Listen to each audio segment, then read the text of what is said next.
ಕಳೆದ ಒಂದು ವಾರದಿಂದ ಅಂದ್ರೆ ಯಾವಾಗ ನಾವು ಏಪ್ರಿಲ್ 14ರ ಧಾರವಾಡದ ಹೋರಾಟಕ್ಕೆ ಬೆಂಬಲ ಕೊಟ್ಟವು, ಸೊ ಅಲ್ಲಿಂದ ಆ, ಬಹಳಷ್ಟು ಓಡಾಟವನ್ನ, ಬಹಳಷ್ಟು ನಾಯಕರ ಭೇಟಿಯನ್ನ ಎಲ್ಲವೂ ಕೂಡ ಮಾಡಿ ಆ, ಆಯಿತು. ಅಂಡ್ ಈ ವಿಷಯದಲ್ಲಿ ಧಾರವಾಡದ ಒಂದು ಹೋರಾಟ ಏನಿತ್ತು, ಸೊ ಆ ಹೋರಾಟದ ಯಶಸ್ಸನ್ನ ಮಾಡಿಸಲೇಬೇಕಾದಂತ ಅನಿವಾರ್ಯತೆ ಇತ್ತು. ಆ ಹೋರಾಟ ಯಶಸ್ವಿ ಆಗಲೇಬೇಕಿತ್ತು. ಸೊ ಅದಕ್ಕೆ ಅವಕಾಶಕ್ಕಾಗಿ ತುಂಬಾ ಅಲ್ದಾಡಿದ್ವಿ, ಅಂದ್ರೆ ಪರ್ಮಿಷನ್ ತಗೊಳ್ಳೇಬೇಕು ಅಂತ. ಬಟ್ ಅದು ಪ್ರಯತ್ನ ಬಹಳಷ್ಟು ಆಯಿತು. ಆದರೂ ಕೂಡ ನಿಮ್ಗೆ ಗೊತ್ತಿದೆ, ನಾನು ಆಲ್ರೆಡಿ ಅದರ ವಿಷಯವನ್ನು ಹಂಚ್ಕೊಂಡೆ.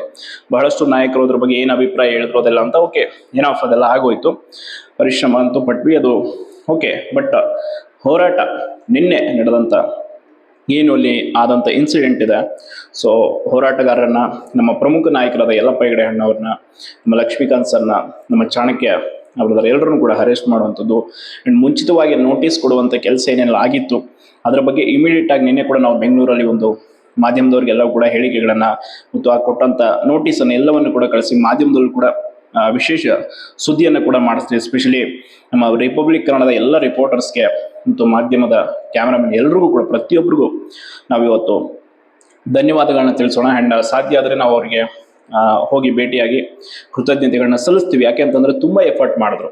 ನಿನ್ನೆ ಬಹಳಷ್ಟು ಜನ ಸಚಿವರಿಗೂ ಕೂಡ ಈ ಬಗ್ಗೆ ಪ್ರಶ್ನೆಯನ್ನ ಕೂಡ ಕೇಳಿದ್ರು, ಹೋರಾಟವನ್ನು ಹತ್ತಿಕ್ಕುವ ವಿಚಾರ ಎಲ್ಲವೂ ಕೂಡ. ನಿನ್ನೆ ಬಾಬಾ ಸಾಹೇಬ್ರ ಜನ್ಮದಿನ, ಸೊ ತುಂಬಾ ಯಶಸ್ವಿ ಆಯಿತು. ನೋಡಿ, ಈಗ ಸರ್ಕಾರದ ಮಟ್ಟದಲ್ಲಿ ನಿನ್ನೆ ನಡೆದ ಹೋರಾಟದಿಂದ ಮತ್ತಷ್ಟು ಇಂಪ್ಯಾಕ್ಟ್ ಬಿದ್ದಿದೆ. ಸೊ ಈಗ ಅವರು ನಿರ್ಧಾರಕ್ಕೆ ಬರಲೇಬೇಕಾದಂತ ಅನಿವಾರ್ಯತೆ ಇದೆ. ಕಾರಣ ಈಗ 16ನೇ ತಾರೀಕು ಒಂದು ಮೀಟಿಂಗ್ ಇದೆ, ಕ್ಯಾಬಿನೆಟ್ ಮೀಟಿಂಗ್. ಅಂಡ್ ಅದರ ಜೊತೆ ನಾವು ಹೆಂಗೋ ಈಗ ಕೆಬ್ಬಣ ಕಾದಿದೆ, ಬಿಡಬಾರ್ದು, ಹಾಗೆ ಬಡಿಬೇಕು, ಹಂಗಾದ್ರೆ ಅದು ಸರಿ ಹೋಗುತ್ತೆ ಅನ್ನೋ ನಿಟ್ಟಿನಲ್ಲಿ ಮತ್ತಷ್ಟು ಹೋರಾಟದ ಪ್ರಕೋಪವನ್ನು ಹೆಚ್ಚೋಕ್ಕೋಸ್ಕರ ನಿನ್ನೆ ನಮ್ಮ ಕರ್ನಾಟಕ ಸ್ವಾಭಿಮಾನಿ ವಿದ್ಯಾರ್ಥಿ ಸಮೂಹದ ಕಡೆಯಿಂದ ರಾತ್ರಿ 11 ಗಂಟೆವರೆಗೂ ಕೂಡ ಪೊಲೀಸ್ ಠಾಣೆಯಲ್ಲಿ ಇದ್ದು, ನಿನ್ನೆ ಉಪ್ಪಾರಪೇಟೆ ಸ್ಟೇಷನ್ನಿಂದ ಫ್ರೀಡಂ ಪಾರ್ಕಲ್ಲಿ ಒಂದು ಪ್ರೊಟೆಸ್ಟ್ ಮಾಡೋಣ ಅಂತೇಳಿ ಪರ್ಮಿಷನ್ ಕೂಡ ಅಧಿಕೃತವಾಗಿ ಪರ್ಮಿಷನ್ಗೂ ಕೂಡ ಅಪ್ಲೈ ಮಾಡಿ ಬಂದಿದ್ದೀವಿ. ನೀವು ನೋಡ್ಬೋದು, ಈಗ ಅವರು ನಮಗೆ ರಿಸಿಪ್ಟ್ ಕೂಡ ಕೊಟ್ಟಿದ್ದಾರೆ ಅವಕಾಶಕ್ಕೆ. ಅಂದರೆ ನಾವು 21ನೇ ತಾರೀಕು ಹೋರಾಟ ಮಾಡ್ತೀವಿ ಅಂತೇಳಿ ಹೇಳಿದ್ದೀವಿ. ಬಟ್ ಅವರು ಅದಕ್ಕೆ ಅವಕಾಶವನ್ನು ನಿಗದಿ ಮಾಡಿಕೊಡ್ತಾರೆ. ಖಂಡಿತವಾಗಿ ನಮಗೆ ಭರವಸೆ ಹೋರಾಟ ಮಾಡೋಣ. ಯಾಕೆ ಅಂತಂದರೆ ಅದರ ಕಾವು ನಿಲ್ಲಬಾರ್ದು, ಹೋರಾಟದ ಕಾವು ಹಾಗೆ ನಡಿಬೇಕು. ಅವ್ರು ಬರೀ ಭರವಸೆ ಕೊಟ್ಟು ಸುಮ್ಮನೆ ಆಗಬಾರ್ದು. ಅವ್ರು ಏನು ಭರವಸೆ ಕೊಟ್ಟಿದ್ದಾರೋ ಅದನ್ನು ಈಡೇರಿಸೋವರೆಗೂ ಕೂಡ ನಾವು ಬಿಡಬಾರ್ದು. Especially KPSC recruitment scam related ಅಂತೂ ತನಿಖೆ ಆಗಲೇಬೇಕು. ಸೊ ಅದು ಮುಖ್ಯವಾದಂಥ ವಿಚಾರ. ಸೊ ಅದಕ್ಕೆ ನಮ್ಮ ಎಲ್ಲ ತಂಡ, ನಮ್ಮ ಸಂದೀಪ್ ರೈ ಆಗಿರ್ಬೋದು, ನಾವು, ನಮ್ಮ ಹಲವಾರು ಜನ ಸಹೋದರರು ಎಲ್ಲರೂ ಕೂಡ ತುಂಬ ಎಕ್ಸ್ಟ್ರಾಡಿನರಿ ವರ್ಕನ್ನು ಕಳೆದ ಒಂದು ವಾರದಿಂದ ಮಾಡ್ತಾ ಇದ್ದಾರೆ. ಎಸ್ಪೆಷಲಿ ಎಲ್ಲ ಒಂದು ರಾಜಕೀಯ ನಾಯಕರು, ಯಾರ್ಯಾರು ಅಧಿಕಾರಿಗಳನ್ನ ಭೇಟಿಯಾಗುವಂಥದ್ದು, ಎಲ್ಲವೂ ಕೂಡ ಸಂಬಂಧಪಟ್ಟ ಇಲಾಖೆಗಳಿಂದ ಮಾಹಿತಿ ಪಡೆಯುವಂಥದ್ದು. ಇನ್ನೂ ನಮ್ಮ ಈ ಕೆಲಸ ನಿಮಗಾಗಿ ಬಹಳಷ್ಟು ನಡೆಯುತ್ತೆ. ಇನ್ನೂ ಹಲವಾರು ಕೆಲಸಗಳನ್ನು ನಾವು ನಿಮಗೆ ಮಾಡಬೇಕಿದೆ. ಸೊ ಆ ಸೇವೆಯನ್ನು ಖಂಡಿತವಾಗಿ ಮಾಡ್ತೀವಿ. ನೋಡಿ, ನಾವೆಲ್ಲೋ ಸುಮ್ಮನೆ ಉಳ್ಕೊಂಡ್ಬಿಡ್ತಿದ್ವಿ ಅನ್ನೋ ಗೊತ್ತಿಲ್ಲ. ಬಟ್ ಇತ್ತೀಚೆಗೆ ನಮ್ಮ ಮೇಲೆ ಬಂದಂಥ ಟೀಕೆ ಟಿಪ್ಪಣಿಗಳು ನಮ್ಮನ್ನು ಕಾರ್ಯಪ್ರವೃತ್ತರನ್ನಾಗಿ ಮಾಡಿಬಿಡ್ತು. ಅದಕ್ಕೆ ನಾವು ಯಾರನ್ನ ನಮ್ಮ ಟೀಕೆ ಮಾಡಿದ್ರು ಅವ್ರಿಗೆ ಧನ್ಯವಾದ ಹೇಳ್ತೀವಿ. ಯಾಕೆ ಅಂತಂದರೆ ಅದನ್ನು ನಾವು ಏನೂ ತಪ್ಪಾಗಿ ತಿಳ್ಕೊಂಡಿಲ್ಲ. ಅದರಿಂದ ನಾವು ಕೆಲಸ ಮಾಡುವಂಥದ್ದನ್ನು ಕಲ್ತ್ವಿ. ನಾವು ಹೌದಲ್ಲ, ಕೆಲಸ ಮಾಡೋಣ, ಇನ್ನಷ್ಟು ಹೆಚ್ಚಿನ ವರ್ಕ್ ಮಾಡೋಣ, ಇನ್ನಷ್ಟು ಬೇರೆ ಬೇರೆ ರೀತಿಯಲ್ಲಿ ಮಾಹಿತಿ ತಿಳ್ಕೊಳ್ಳೋಣ ಅಂತೆಲ್ಲ ಎಫರ್ಟ್ ಮಾಡಿದ್ವಿ. ಖಂಡಿತವಾಗಿ ಅದು ನಮಗೆ ಒಳ್ಳೆ ಫಲವನ್ನು ಕೊಟ್ಟಿದೆ, ಡೌಟೇ ಇಲ್ಲ. ಸೊ ಈಗ ನಮ್ಮ ಕರ್ನಾಟಕ ಸ್ವಾಭಿಮಾನಿ ವಿದ್ಯಾರ್ಥಿ ಸಮೂಹದ ರಿಜಿಸ್ಟ್ರೇಷನ್ ಕೂಡ ಪ್ರಕ್ರಿಯೆಯಲ್ಲಿದೆ. ಅದರ ಜೊತೆ ಹೋರಾಟಕ್ಕೂ ಕೂಡ ಈಗ ಅನುಮತಿಗೆ ಕೇಳಿದ್ದೀವಿ, ಅದು ಕೂಡ ಸಿಗುತ್ತೆ. 21ನೇ ತಾರೀಕು ಅನುಮತಿ ಸಿಕ್ಕರೆ ಖಂಡಿತವಾಗಿ ಅವತ್ತು ಬೆಂಗಳೂರಿನ ಫ್ರೀಡಂ ಪಾರ್ಕಲ್ಲಿ ಹೋರಾಟ ಮಾಡೋಣ. ಅಷ್ಟೊತ್ತಿಗೆ ಸರ್ಕಾರ ಏನಾದರೂ ನೋಟಿಫಿಕೇಶನ್ ವಿಷಯದಲ್ಲಿ ಪಾಸಿಟಿವ್ ಆಗಿ ಸ್ಪಂದಿಸುತ್ತಾ ಅನ್ನೋದು ಕೂಡ ಕಾದು ನೋಡಬೇಕು. ಯಾಕಂದರೆ ಈಗ 16ನೇ ತಾರೀಕಿನ ಒಂದು ಸಭೆಯ ನಂತರ ಒಂದು ಒಳ್ಳೆ ನಿರ್ಧಾರಕ್ಕಂತೂ ಬರಲೇಬೇಕು. ನಿನ್ನೆ ಮತ್ತಷ್ಟು ಸರ್ಕಾರಕ್ಕೆ ಡ್ಯಾಮೇಜ್ ಆಗಿದೆ. ಈಗ ಹಲವಾರು ವಿಷಯದಲ್ಲಿ ಈಗ ಚರ್ಚೆ ನಡೀತಾ ಇದೆ ಅನ್ನುವಂಥ ಮಾಹಿತಿ ಇದೆ. ಎಸ್ಪೆಷಲಿ ವಿರೋಧ ಪಕ್ಷದ ನಾಯಕರಾಗಿರ್ಬೋದು, ವಿಧಾನ ಪರಿಷತ್ತಿನ ವಿರೋಧ ಪಕ್ಷದ ನಾಯಕರು ಎಲ್ಲರನ್ನೂ ಕೂಡ ಭೇಟಿಯಾಗಿ ಬಹಳಷ್ಟು ವಿಚಾರಗಳನ್ನ ಚರ್ಚೆ ಮಾಡಿದ್ವಿ ಗಂಟೆಗಟ್ಟಲೆ. ವಿದ್ಯಾರ್ಥಿಗಳ ಹಿತದೃಷ್ಟಿಯಿಂದ ಮುಂದೆ ಏನೇನು ಮಾಡ್ಬೋದು, ಈ KPSC ವಿಷಯದಲ್ಲೂ ಕೂಡ ನಾವು ಬದಲಾವಣೆಗೆ ಕೆಲವೊಂದಿಷ್ಟು ನಿರ್ಧಾರಗಳಿದೆ, ಅವೆಲ್ಲವನ್ನು ಕೂಡ ಪ್ರಕಟ ಮಾಡ್ತೀವಿ. ಸಾಧ್ಯವಾದರೆ ಈ ಒಂದು 21ನೇ ತಾರೀಕು ನಮಗೆ ಅವಕಾಶ ಸಿಕ್ಕರೆ ಖಂಡಿತವಾಗಿ ಅವಕಾಶ ಸಿಗುತ್ತೆ, ನೋ ಡೌಟ್, 100% ಸಿಗುತ್ತೆ.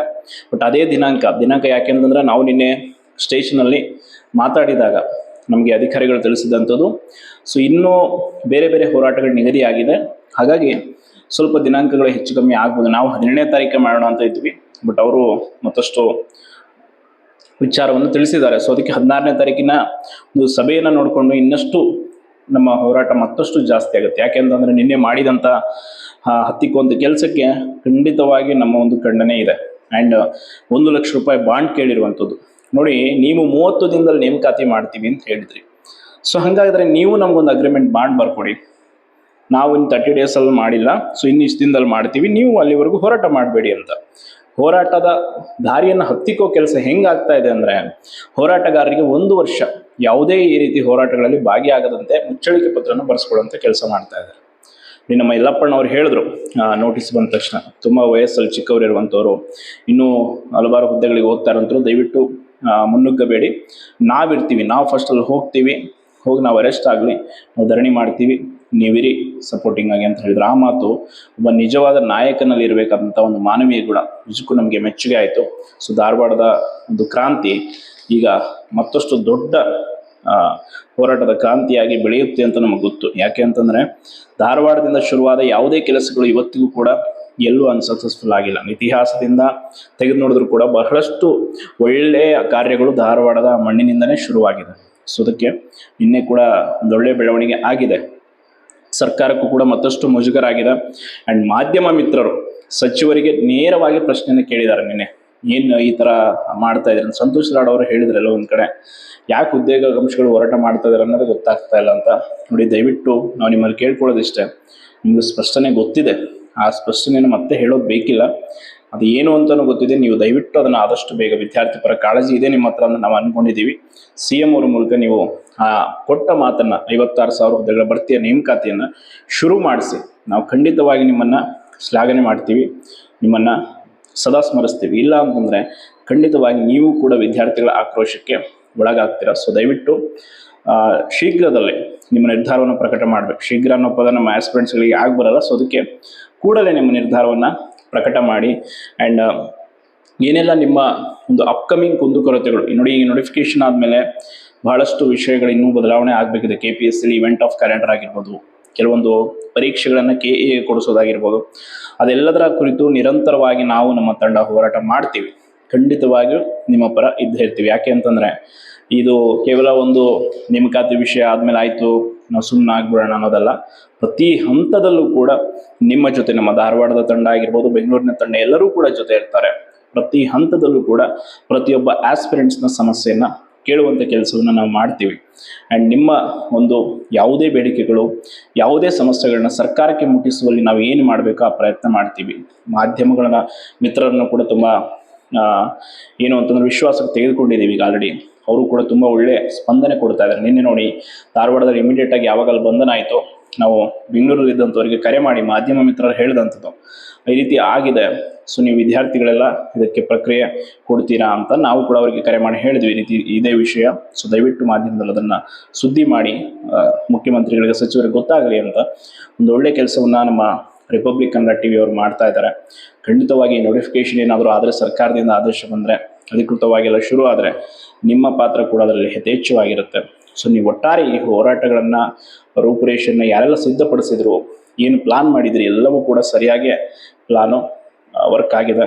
ನೋಡಿ, ಈ ವಿಷಯದಲ್ಲಿ ಇನ್ನೂ ಏನಾದರೂ ಸಲಹೆಗಳಿರುತ್ತೆ ನಿಮಗೆ, ಮುಂಬರುವ ದಿನಗಳಲ್ಲಿ ಈ ರೀತಿ ಬದಲಾವಣೆಗಳಿಗಾಗಿ ಮಾಡೋಣ, ಈ ರೀತಿಯ ತಯಾರಿ ಮಾಡ್ಕೊಳ್ಳೋಣ, ಹಿಂಗಿರೋಣ ಅಂತೇಳಿ, ಆ ಬದಲಾವಣೆಗಳಿಗೆ ನಿಮ್ಮ ಒಂದು ಅಭಿಪ್ರಾಯವನ್ನು ತಪ್ಪದೇ ತಿಳಿಸಿ. ಯಾಕೆಂದರೆ ನಾವು ನಿಮ್ಮ ಒಂದು ಅಭಿಪ್ರಾಯ ಇಲ್ಲದೆ ಯಾವ ಕೆಲಸವನ್ನು ಮಾಡಲ್ಲ.